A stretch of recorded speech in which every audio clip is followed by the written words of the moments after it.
Bismillahirrahmanirrahim. Assalamualaikum warahmatullahi wabarakatuh. Jumpa lagi dalam channel YouTube saya. Tema kita kali ini adalah di balik musibah. Mengapa Allah memberi musibah? Pertanyaan ini selalu menggelitik dan membutuhkan jawaban, terutama saat kita tertimpa musibah. Kita selalu mendapat jawaban, pasti ada hikmah di balik semua musibah yang menimpa kita. Hanya saja, kita jarang mendapat informasi terkait dengan hikmah yang kita peroleh. Ada 8 hikmah yang berhasil ditemukan dalam menyikapi musibah yang menimpa kita. Kedelapan hikmah ini tidak semuanya mutlak, selalu cocok dengan segala musibah. Ada satu musibah yang membutuhkan hanya satu hikmah saja, ada 2, atau bahkan membutuhkan kedelapan hikmah ini. Yang pertama, karena Allah Subhanahu wa ta'ala mencintai hambanya. Setiap Allah mencintai sekelompok orang, Allah pasti memberi cobaan pada mereka. Demikian kata Rasulullah. Pertanyaannya, kenapa mencintai tapi memberi musibah? Orang tua yang baik terkadang harus menjewer anaknya yang melakukan kenakalan yang agak keterlaluan. Ketika si anak itu tidak mempan lagi dengan larangan melalui lisan. Apakah ketika menjewer anaknya dikatakan orang tua tidak mencintai si anak? Tentu saja tidak sesederhana itu. Hukuman fisik yang diberikan orang tua justru ingin semakin menguatkan bahwa dia tidak ingin anaknya bertambah nakal.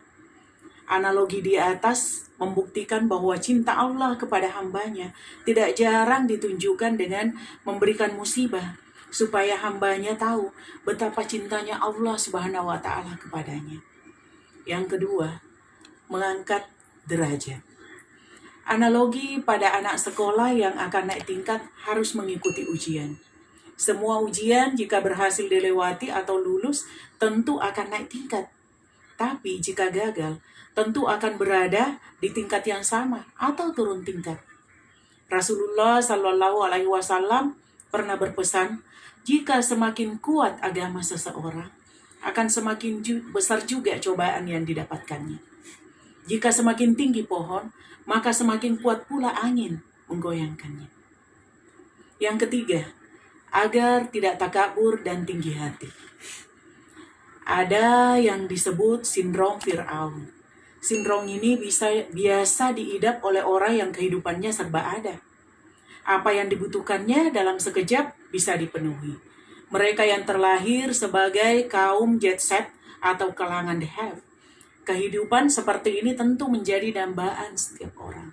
Sindrom ini yang mengantarkan Fir'aun pada kehancuran lantaran mengakui dirinya sebagai Tuhan. Salah satu ciri penting orang yang mengidap sindrom ini adalah ia tidak peka terhadap permasalahan sosial yang dialami orang-orang di sekelilingnya. Egoisme telah bercokol kuat di dadanya dan tidak peduli dengan orang lain. Ketika Tuhan betul-betul memberi kesempatan untuk memerankan beberapa wewenangnya, ternyata kita sering terseok-seok. Kita justru lebih sering gagal daripada berhasilnya. Kita sering tidak adilnya daripada adilnya. Allah Subhanahu wa ta'ala maha besar, sementara kita titik kecil. Dia mampu melakukan semua yang dikehendakinya, sedangkan kita tidak. Yang keempat, agar lebih dekat dengan Allah Subhanahu wa ta'ala. Musibah yang dialami sesungguhnya bermanfaat untuk mendekatkan diri kepada Allah. Kita sering lupa kalau memiliki Tuhan saat segala kebutuhan terpenuhi. Sebaliknya, kita tidak punya uang, sedang sakit, kehilangan, tiba-tiba kita ingat akan Allah Subhanahu wa ta'ala yang menjadi tumpuan satu-satunya, karena keyakinan kita bahwasanya Allah Subhanahu wa ta'ala yang bisa membantu dan tidak banyak orang lain yang membantu tanpa pretensi. Yang kelima, agar tahu bahwa hanya Allah Subhanahu wa ta'ala yang maha kuat. Kita seringkali baru merasa lemah dan tidak berdaya saat menghadapi sesuatu yang tidak bisa diatasi. Padahal, kalau mau jujur, lebih banyak yang tidak bisa dikuasai daripada yang bisa dikuasai. Yang bisa nyetir mobil, belum tentu bisa jadi tukang bangunan. Yang bisa ngajar belum tentu bisa jadi polisi. Yang hakim belum tentu bisa jadi direktur. Yang pengusaha belum tentu bisa jadi tukang parkir. Inilah siklus dan daur hidup. Semua itu membuktikan betapa lemahnya diri kita dan betapa kuatnya Zat yang telah mengatur siklus dan daur kehidupan. Yang keenam, agar tahu posisi diri di sisinya. Allah memberi musibah pada kita agar Dia mengetahui posisi kita di sisinya. Bagaimana cara kita menyikapi musibah yang diberikannya. Seukuran itu pula posisi kita di sisinya. Semakin arif, semakin tinggi posisi kita. Semakin tidak arif, semakin rendah pula posisi kita. Allah jelas Maha tahu apa reaksi kita dan posisi apa yang akan kita tempati di sisinya setelah mendapat musibah. Yang ketujuh, agar merindukan surga. Kalaupun ada yang disebut surga dunia, pastilah surga imajiner itu tidak akan menandingi surga yang sesungguhnya. Bukankah tiruan atau imitasi tidak akan bisa menandingi yang asli? Apalagi apa yang disebut surga dunia itu umumnya menguras isi kantong. Belum lagi, biasanya lekat dan identik dengan kemaksiatan.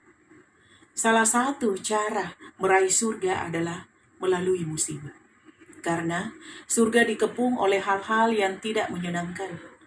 Demikian sabda Nabi. Yang kedelapan, menumbuhkan solidaritas kolektif. Musibah yang terjadi telah menyatukan sekat-sekat dengan mengatasnamakan solidaritas kolektif dan mengubahnya menjadi kesadaran untuk saling berbagi dengan sesama. Sahabat, sungguh banyak hikmah di balik musibah yang menjadi pelajaran buat kita untuk menjadi lebih baik. Demikian, billahi taufiq wal hidayah. Wassalamualaikum warahmatullahi wabarakatuh.